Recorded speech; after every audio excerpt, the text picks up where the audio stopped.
My best friend Tori slept with my brother Ben during our big ski weekend last year. I was so upset. I warned Tori that my brother was off limits. There were so many other guys at the lodge, eligible bachelors and whatever. Why did she have to sleep with my brother? I felt like she stabbed me in the back. We got into a really big argument, and I told her that I never wanted to see her again. And guess what? I didn't. Because that afternoon, she went out skiing alone and never came back. When she left, the weather was perfect, but things changed very quickly, and she got caught in some kind of snowstorm. We all assumed that she died, but they never found the body. This all happened last winter, and I'm still not over it. I feel so guilty that our last conversation was such a terrible argument. When my boyfriend Steve suggested another ski trip exactly 1 year after Tori's disappearance, I thought the idea was terrible. How could we have fun with the memory of Tori's death looming over us the whole trip? So I said no. I said under no circumstances would I want to go back to the same ski lodge. There was just too many bad memories. I thought Steve understood how I felt. He was always so supportive, but he said that he was still going to go without me. I tried not to be upset, even though I kind of was. I felt like Steve was betraying Tori's memory too. And then my brother Ben called me up and changed my mind. He explained how guilty he felt over Tori's death because he was the one who caused the argument in the first place. He was the reason that she went out into the snowstorm without me. I hadn't realized that Ben felt guilty as I did. He explained that the reunion trip would be the best way for him to overcome that guilt. And hearing this logic from him made me reevaluate things. Maybe this would be a good trip. Maybe it would help me get some closure. So I called Steve and told him that I changed my mind. That weekend, we packed our bags, piled into Ben's SUV, and headed up to the ski lodge. The place looked exactly the same. It really was a beautiful lodge, wooden and spacious and rustic. The snow-covered peaks were gorgeous. On that first day, Steve and I hit the bunny slopes while Ben and his other friends hit the harder peaks. I tried to enjoy myself. I really did, but I couldn't stop thinking about Tori. We all got back into the lodge that evening. We were sitting by the fire. Ben was filming himself on his phone. Some of his friends were into it and a couple weren't. I guess he'd spent all day filming himself for TikTok. His whole speech about feeling guilty was just BS. He just wanted us all to come back here so he could make videos about moving on after tragedy. He was using the anniversary of Tori's death to get more followers. Steve and I were sitting by the fire when Ben walked directly towards us while talking into his phone. He was live streaming, and he was going to make us be a part of it too. Hey guys, tell the world how you're feeling right now. I covered my face with my hand and looked away. Steve was a bit more diplomatic. He looked into Ben's phone and said, "We're fine, thank you," with as much finality as he could. Ben got the hint and scurried off. I thought that would be the end of it, but the next day was even worse. Ben filmed everything we did. And worse, he kept following me and Steve around with his phone. Throughout the day, he posted clips of us skiing and sipping cocoa. He added sad music and captions like, "Moving on," or "Honoring her memory." He was in a lot of his videos, but more and more of them were just of me and Steve, but mostly me. I kept telling him to stop, but he refused. He said he was doing this for Tori. I wanted to punch him. At the end of the day, Steve and I were ready to head back inside and put our ski stuff away when Ben ran over. He asked if I wanted to do one more trip up the mountain.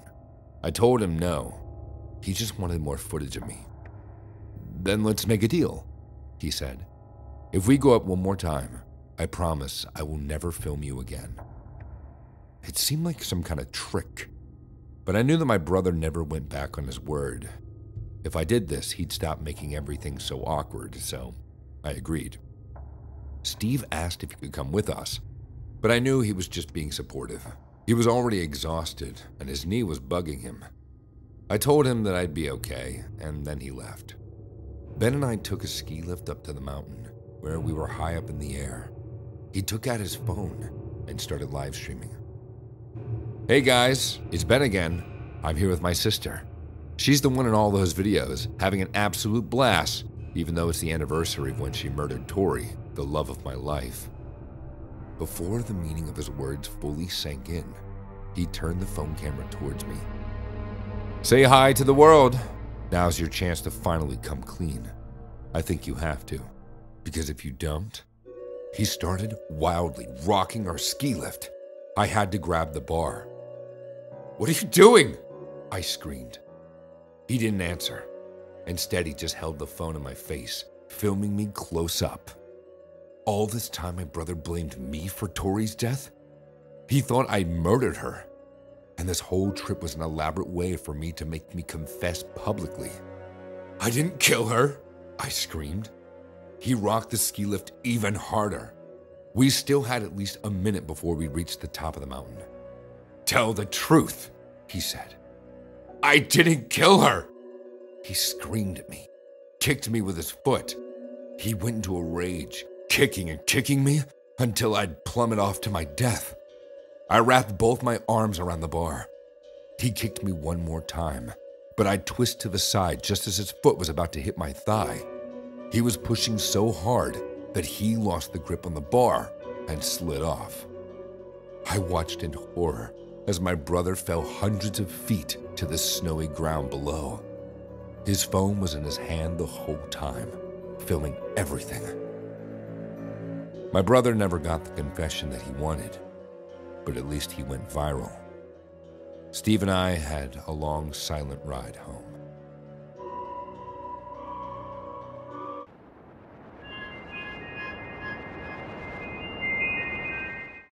Last month, my boyfriend Juan took me on a camping trip in California. Camping really isn't my thing, but I knew he wanted to go. When he's happy, I'm happy. Besides, he seemed kind of anxious when he brought it up. The trip clearly meant something to him, so I could only assume that he was going to finally propose. We parked near the ranger station and picked up a couple of maps. The ranger warned us about places to stay away from, but Juan assured him that we'd be fine. And then we started hiking. I hated it. I hated every second of it. Even though I bought the right shoes from an outdoor supply store, my feet were throbbing in pain. I needed constant breaks. I was always out of breath. And Juan just kept talking. He had all the energy in the world, and it felt like he was purposely ignoring how difficult it was for me. We'd gotten pretty high up the first mountain, and I desperately needed to sit down. I asked Juan if we could take a break now. He looked around for a while, and then said, "Yeah, this is a good spot." We were on a relatively flat area toward the top of the mountain. It had a beautiful view of the valley below. He unzipped his backpack and pulled out the tent. "You set this up, and I'll go gather firewood." I really didn't know how to pitch a tent, but at least I didn't have to stand up while I was doing it. Before he left, he sprayed me with some anti-bear spray, just in case. It smelled awful, but at least it didn't get in my eyes.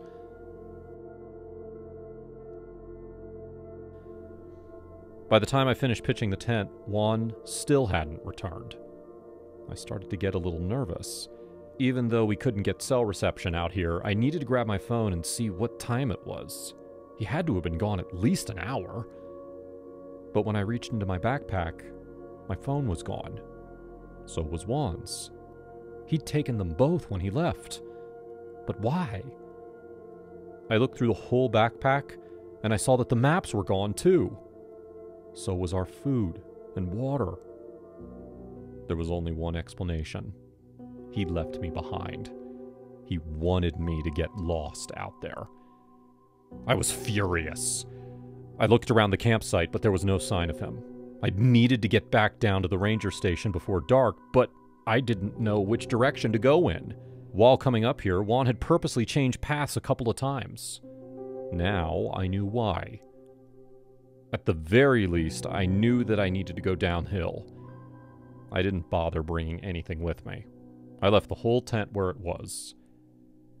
It was a lot easier to walk downhill. I didn't feel as sore.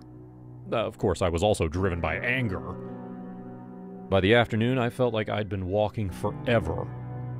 I was starting to lose hope. Until I saw a large man up ahead. He was leaning against a tree, but I couldn't see his face through the leaves. "Hey!" I called out as I sped up to reach him. The man turned to look at me, and I almost screamed. It wasn't a man at all. It was a bear. I stood frozen, too afraid to move. I silently prayed that the anti-bear spray would drive it away. Unfortunately, it did the exact opposite. The bear sniffed a few times, and then it went absolutely wild. It charged at me, roaring. That's when I knew the full extent of my boyfriend's plan. He hadn't just abandoned me in the wilderness. He had sprayed me with some spray that attracted bears, not repelled them. He wanted me to get eaten. And soon I would be. I kept running as fast as I could, but the bear was catching up. There was nothing I could do to stop it. Just as it swiped its claw at me, I did the only thing I could think of. I jumped off the cliff. I fell through the air, almost in slow motion, and struck the tops of trees. I felt the worst pain of my life as my body hit branch after branch during my fall. By the time I'd landed on the ground, I was unconscious from the pain. But at least the bear couldn't get me. I'm not sure how long I was passed out on the ground. Probably not too long. I woke up to a young couple standing over me. The boyfriend was gently shaking my shoulder. It took a while for my eyes to focus. "Are you okay?" the girlfriend asked. "No," I grumbled. "I just jumped off a cliff to avoid getting eaten." "By a bear?" she asked. I was in way too much pain to keep talking to these people. I told them to call the police instead of asking me all these questions. Now that we were out of the mountains and close to the ranger station, their cell phones could get enough bars to make a call. "We already called them," the man admitted, "after we saw the other person." I didn't know who they were talking about at first. I struggled to stand up. The man tried to stop me because I was pretty hurt from the fall, but with their help, I was able to stand and limp back toward the ranger station.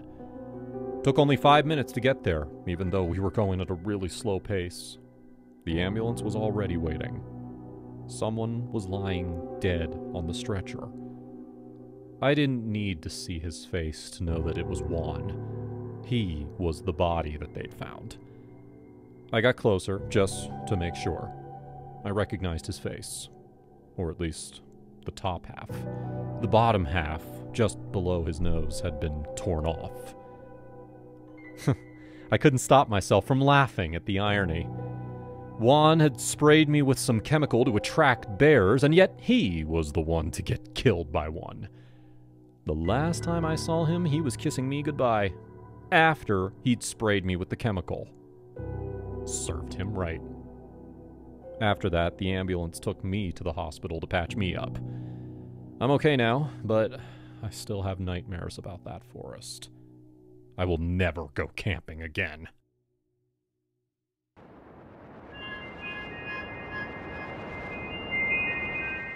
My name is Tanya, and I'm an elementary school teacher. For the last year, I've worked at a pretty dysfunctional charter school. It was run by a woman named Janice. She started the school just before the pandemic, and most of the staff were her family members. I was the only non-relative working for her, and she treated me like garbage. Because all the other teachers were in her family, they did whatever she wanted. But because I'd been a public school teacher for most of my adult life, I knew that a lot of her decisions were just wrong.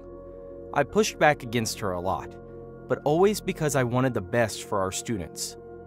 When Janice announced a school field trip to Grapevine Canyon, I was surprised that she chose me as one of the chaperones.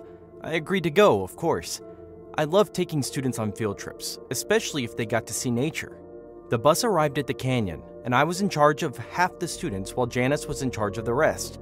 Most of the students in her group were related to her. It was a really fun trip. We got to see some ancient Native American petroglyphs, plus some really cool rock formations. The kids seemed to really enjoy it. As we made it back to the bus, Janice's students all came up to me. "Miss Tanya," one of them said, "we can't find Miss Janice." It was Parker, one of Janice's nephews, and he sounded really nervous. I told all of the kids to wait on the bus while I went back into the canyon to look for her. I was very annoyed. Janice had broken the one rule of field trips. She'd left her students behind and gotten lost. I looked everywhere for her, but I couldn't find her. I headed back to the bus, hoping that she'd found her way back, but the bus was gone. They'd left without me. I pulled out my phone to call for help, but I didn't have any reception. In a situation like this, I knew the best thing to do was stay put and wait for the bus to come back. It didn't.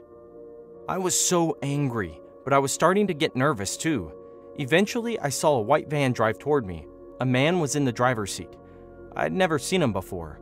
He parked in front of me and asked what I was doing here alone. I explained that my school had left me here, and he scolded me for wandering off by myself. I wasn't in the mood for a lecture, especially because this was Janice's fault, not mine. So I just stood there and listened to him go off. But as he was talking, I noticed that his tone of voice sounded a lot like Janice's. When I looked into his steely blue eyes, I noticed that they looked a lot like Janice's eyes. I wasn't certain, but I had a strong feeling that he was one of Janice's relatives too. When he was done lecturing me, he told me to hop in so he could drive me back to town. I didn't trust him, so I asked one question. "Where are you from?" He looked at me, confused, and said, "New Jersey, why?" Janice was from New Jersey. That was all the proof I needed. This guy was definitely her relative, which meant that there was something fishy going on. As a teacher, I always came prepared. Because we were out in the wild, I'd brought pepper spray with me. I got close to his open window and sprayed him right in the face. He screamed out in pain, distracting him long enough for me to reach in and pull his keys out of the ignition. I demanded to know what was going on. He wouldn't answer, so I sprayed him again. As he desperately wiped his face, he told me that he was Janice's brother. Their whole family wanted to get rid of me, so he was going to take me somewhere deep in the desert, kill me, and then hide my body so that everyone thought I'd gotten lost in the canyon. At least that's what I think he said. He was really struggling to talk through all the pain. I opened the door, pulled him out of the van and shoved him onto the gravel. Then I hopped in, stuck in the keys and drove off. When I got back into town, I drove straight to the police station. I saw the school bus parked outside. All the kids were gone, but the driver was still there. He was Janice's cousin. I snuck past, making sure he didn't see me, and then I walked into the waiting room. All the students were sitting in the lobby. When they saw me, they jumped out of their seats and gave me a big group hug. I asked what was going on, and they said that Miss Janice was talking to the police about my disappearance. They pointed toward a door behind them. I told the kids to sit back down and stay quiet. Because I'm a good teacher, they did what I said. I reached the door, which was open just a crack. I could hear the conversation inside. Janice was telling the police how I had left my students behind to wander around the canyon, and I'd disappeared. Parker, Janice's little nephew, was there too. He agreed with her story. She'd obviously told him what to say. The policeman said he'd sent out his men to start searching for me. That's when I pushed open the door and walked inside. "No need," I told the policeman. "I'm safe, but you might need to send someone down there to help Janice's brother. He tried to kidnap me, so I pepper sprayed him and left him there." Janice and Parker stared at me, horrified. The charter school closed down after that, and I went back to teaching at a public school. Public schools have a lot of problems too, but nothing compares to my time at that charter school. Janice and most of her family are in jail now. It's what they deserve.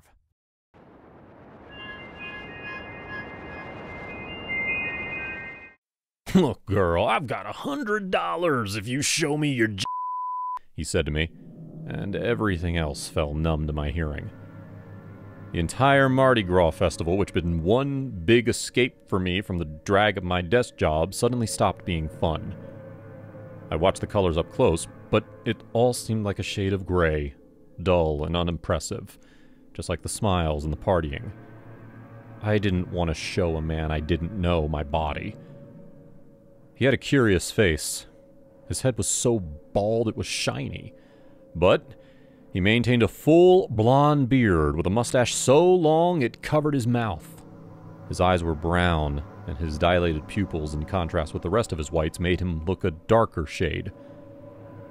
"No, you creepy ass," I blurted, turned around, and muttered a cuss word under my breath as I continued to scan the crowd for my friends. I looked this way and that, and up the crowd, and just there I saw a familiar hat. I drifted in that direction through the jungle of partying bodies that had become sticky with sweat. I had dismissed him in my head, and for all intent, I had imagined he was gone when I walked away from him, like many of the other creeps at the festival. Slipping through the bodies that moved like an animated maze soon tired me out, and I turned my direction instead towards the sidewalk. I climbed the sidewalk and marched briskly towards the hat. From where I stood to where I wanted to go, exactly where I had left my friends, there was an alley. I had no idea about this until I felt such strong hands come from behind to seize my arm, forcing me into the corner. I was stunned when I turned around, and there he was, the creepy stranger with the shiny bald head and blonde mustache. He pulled me so forcefully that I could not speak through the silence that was my confusion. The crowd around us turned their attention to us, and before I could speak, he spoke first to their inquiring gaze. "She stole something from me. Can you believe this shit?" he muttered, and the crowd suddenly backed away. If I was not immediately scared to my pants of this stranger's overwhelming bulk of size and the danger he posed, I, too, would be impressed by how expertly he manipulated the entire situation. I moaned in protest, but the crowd shrugged me away and continued with their march. "Now listen here," he said, grinding his teeth. He recoiled his hips and pressed a knife to the side of my abdomen where the crowd could not see.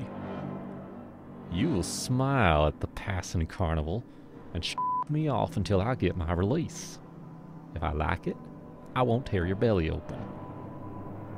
My head spun. It was as though I were an onlooker in my own violation. But in that moment, it was not that which worried me. It was the horror of his knife in my stomach, tearing my stomach open while I bleed to death. The possibility of him mingling with the large crowd and escape was not beyond thinking. Fear crippled me, and I whimpered an apology to him, asking him to not hurt me. He pressed his knife a little into my flesh, and I looked. I quivered like a leaf on a breezy evening, flowing with a rash gust that I could neither contain nor understand. The knife was sharp, deadly steel, and the menace in this stranger's eyes betrayed a willingness to use it on me. It was all the warning I needed. Tears veiled my eyes. My body yearned for salvation as day turned to bleak night in the pool of my teary eyes. I was terrified for my life, and it caused my chest to open up. I could scarcely breathe. The numbness of all my senses peaked. I struggled to keep myself standing, up on my feet even as my knees buckled. The sensations in my head manifested into the outer world, and I saw the world itself spinning, round and around the core of my terror. "I've killed people for less disrespect," he said as he pressed the knife even further. My lips parted, and before I could speak, he proved it by jabbing his knife into my flesh, puncturing me to reveal a thin, bloodied stream that ran down his blade. I gasped in the shock of watching myself bleed. "You make any loud noise and I make the wound bigger. Do as I tell you and I might let you live," he whispered to me, pressing me against the wall. "These light won't even notice your dead body until the cops come for it. You'd be just another accident." I reached my hands to grab him slowly, just as he had asked me to. My stomach roiled with revulsion, and every second that I was there, held against my will with the tip of a knife pressed into the side of my stomach while the Mardi Gras festival went on by, felt like hellish torture. My body struggled to absorb it. I felt warm from within, my body burning up with dread-induced fever. It did not offend my senses that I was being in the open as much as the thought that other festival goers were passing by without stopping because those before them had not stopped. One of the best weeks of my life had quickly dipped into a nightmare. The tears in my eyes beaded and streaked down my face as I choked on my scream for help, knowing that meant being stabbed. Thoughts raced through my mind at a mind-bending pace. "Bring it out," he commanded me. I obeyed him, and my world froze. I did not see David through the film of tears in my hat. Not even his fancy beads and his hat slipped into my consciousness as I was totally detached from the horrifying experience with the stranger. All I saw was a heavy fist flying at the speed of light, whooshing past my face and landing on the side of the stranger's ears. The collision of David's fist and the stranger's skull sounded like an explosion had just gone off. The stranger's body was flat out on the ground. "Becca, did he hurt you?" David asked, managing his attention between me and the stranger. The marching stopped, and a crowd from the festival stopped to see what was happening. I whispered what had happened to Dave through tears, and he pulled me in for a hug, assuring me I was safe from the terrifying episode. In a matter of minutes, the cops arrived, even though I had no clarity of mind to know when they had been called. My testimony was taken, and the stranger was placed under arrest. Then I went home, promising myself that it will take a lot to get me to go for another Mardi Gras.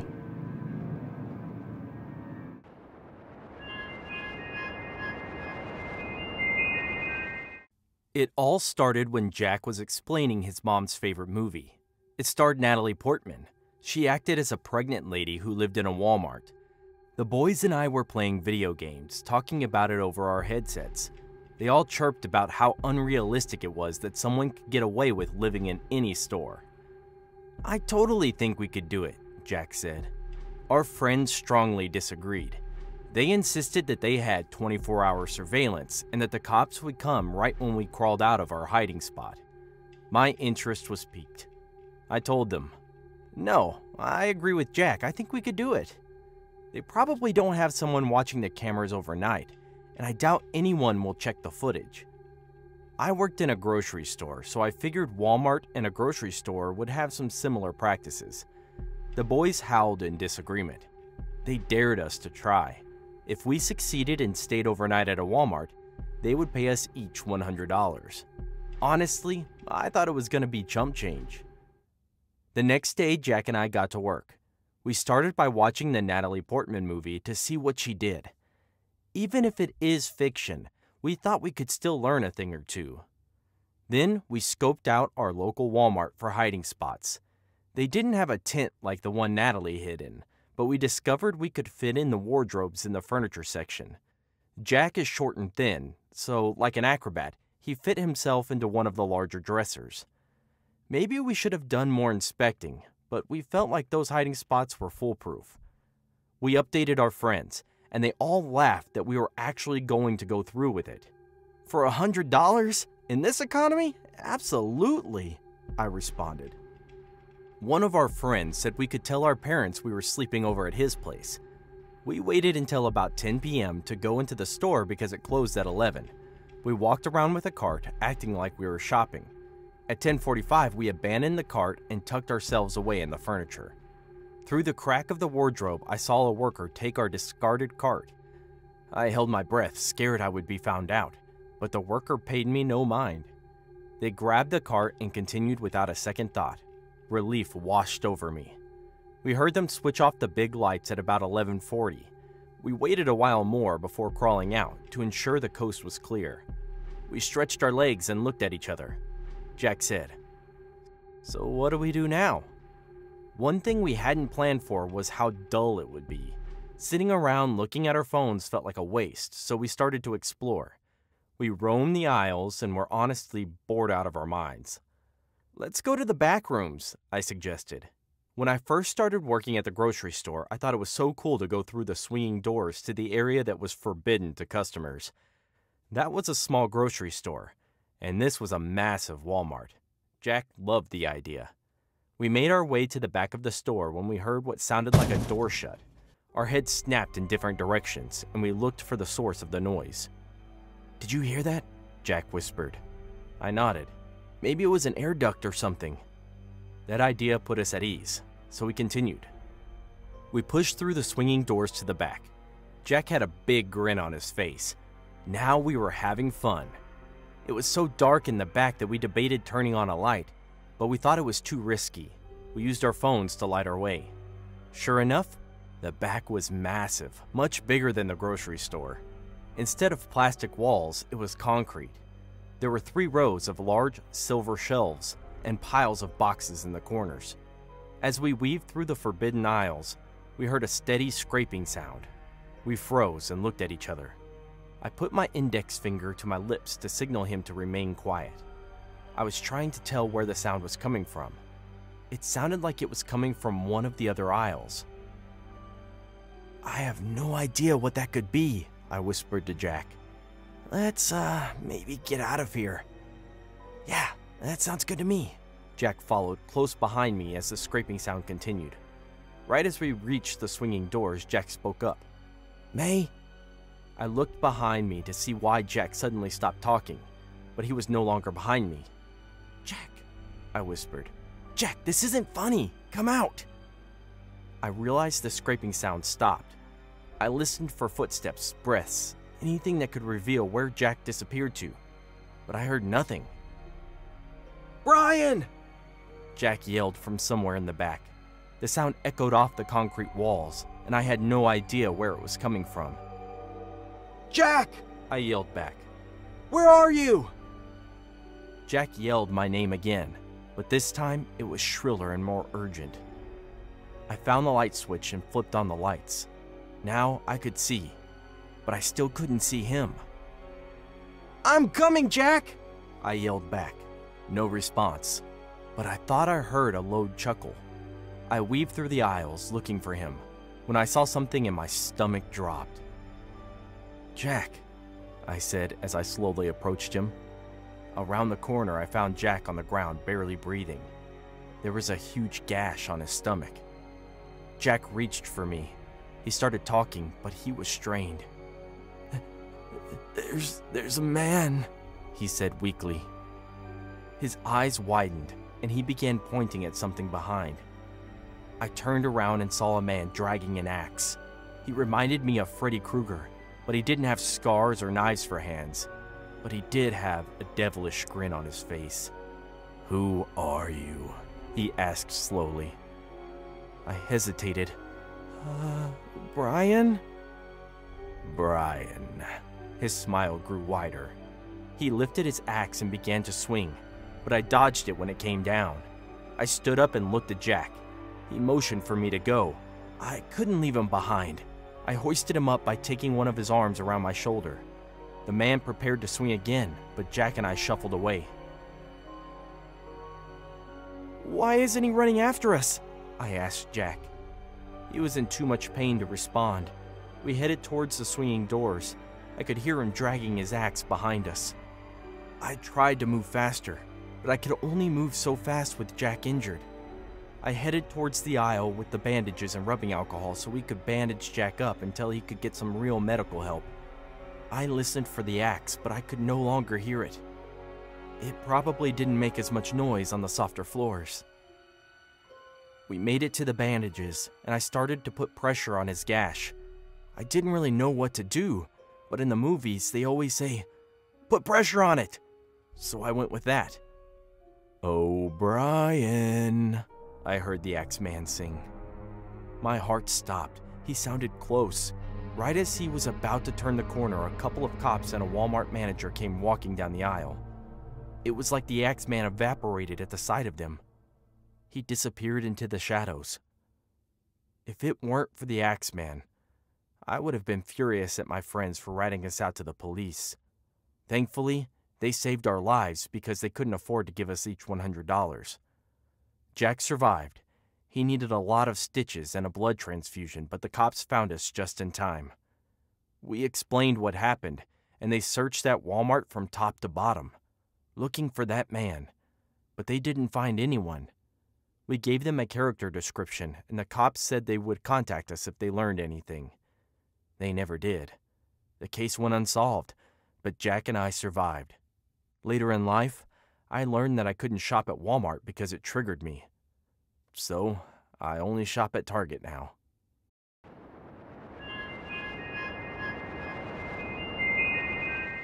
The rain hammered outside Walmart like the fury of 1,000 dwarves storming a fort, and my heart mimicked the beat of its thumbs as I did my work.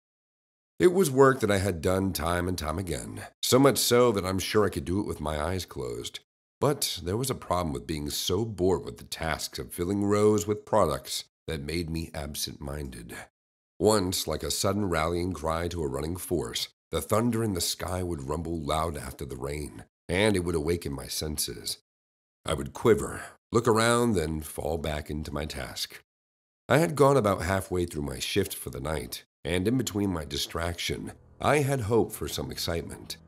I had no idea that the forces of the world would have a way to answer my prayer so soon, but it was no more than a minute after I had said my prayer that I heard the shelf behind me creak, as if though someone leaned on it. I was startled, and as I turned around to see what the problem was, my eyes were met with that of a stranger's, with a basket in his hand. I was in my Walmart uniform, so it was not unusual that he would be comfortable with seeing me. But he did some bizarre thing that should have tickled my senses. He stopped between the shelves and glared at me like a specimen he found amusing. I watched him through the corner of my eyes, and it made me uneasy that he paused in his stance, like a mannequin. When I lifted my head from the task, he was still there, and he was staring at me with his head fixed, and only his eyes moved. He was drenched from the crown of his head to his shoes. His hair was so thin that the water slicked his tuft to his scalp. He was pale, beaten by the rain until it appeared as though he was drained of his blood, almost as white as snow. One look at him, and he had such a strong image that it took only once to be impressed by the mind. His face was defined, eyes sunken and black. The nose on his face was long, with an aristocratic aspect to his features that made him appear as though he arrogantly hung in the air. His lips were pink in contrast to the rest of his face. "Hello," I stammered to break the uneasy, icy confrontation that was between us. "Do you need something?" Of course he needed something. I blew air through the roof of my mouth. It was why he came to the shop, but he didn't answer. He just stared until what felt like moved from being a simple concern to a streak of anxiousness. I searched deeper into his eyes, and I noticed a thin film of coating on his eyes, as one were on the brink of tears. I struggled for relief, looking for the next person to walk by the shelf that would offer help. I'm sorry, I have to leave," I said politely, when I noticed he wouldn't say anything. I strolled towards him to take his side of the aisle. It was a stupid mistake on my part, and I only realized it when he held my hands and pulled me to himself with such force that it rocked me. The maneuver to get me to rest my back on his broad chest was from someone who was very skilled at it, because I could barely resist his strong arm and the grip of it around my throat. I was suddenly desperate for escape as soon as I was in his hands, but a scalpel flashed purposely across my face, and I froze. He pressed it to the small of my back and leaned into my ears. Terror seized all my senses, and even though I was aware of my surroundings, I suffered from being unable to process any of it. His tears landed on my shoulder, and instead of sobbing, as I expected, he was cackling. I was confused as I was terrified. The horror of what this strange, quirky man would do to me made me queasy. My stomach roiled and tumbled, aching all the way to my lower stomach. "Please, I beg you, let me go," I whimpered as I struggled to hold myself together while the blade that threatened to disembowel me was still on me. But he was still laughing, at least for a minute more before he spoke. "She begged too, you know, my beautiful Georgina," he said, and he teased the blade up my back, snagging the sharp edges of my Walmart uniform. I did not particularly enjoy my job on most days, but on that day, I simply wished I didn't work at all. My life was in the hands of a stranger, with no one coming to help me. I gulped a hard ball of saliva, and my tears from my eyes sliced over my cheeks, and they fell into my open mouth. I can't escape it. You don't understand. I'm going to the chair. They'll kill me when they find me. He laughed as hard as he could, but before they kill me, I'll kill you, just like I killed the others. The others? My mind was so slow to interpret everything that I was struggling to put the pieces of what was happening together as I sensed us being surrounded. My relief was halfway drawn when I saw the police. I realized in that moment just how much danger I was in. I was unsure at what moment I had slipped into a nightmare, but I wanted to be away from the horror so much that I began to say prayers, the same prayers that my grandmother would say. "Let her go, Rodriguez!" The burly cop with a gun in his hand leaned into the shelf on the right. The other cops made a semicircle around the edge of the shelf with their guns drawn. My prayers intensified because I was in the middle of it on. I was the pawn. My heart drummed against my chest cage, and I was dizzy by how forceful the sheer terror made me. Then he started to talk, and the more he spoke of what he'd done, bragged about how his victims begged like his beautiful Georgina had begged him before he killed her, the more hysterical he got. He got into such a mad fit that he entrapped me into his horribly twisted mind before he did the strangest thing. He poked the knife into the side of my stomach, and the pain of the scalpel puncturing my stomach shook my body. I let out a loud cry of pain, and the gunshot went off. That was all I saw before I fainted. When I woke up, I was in a hospital. I was told by officers that Rodriguez was killed. They confronted him after they got a tip that he was a serial killer.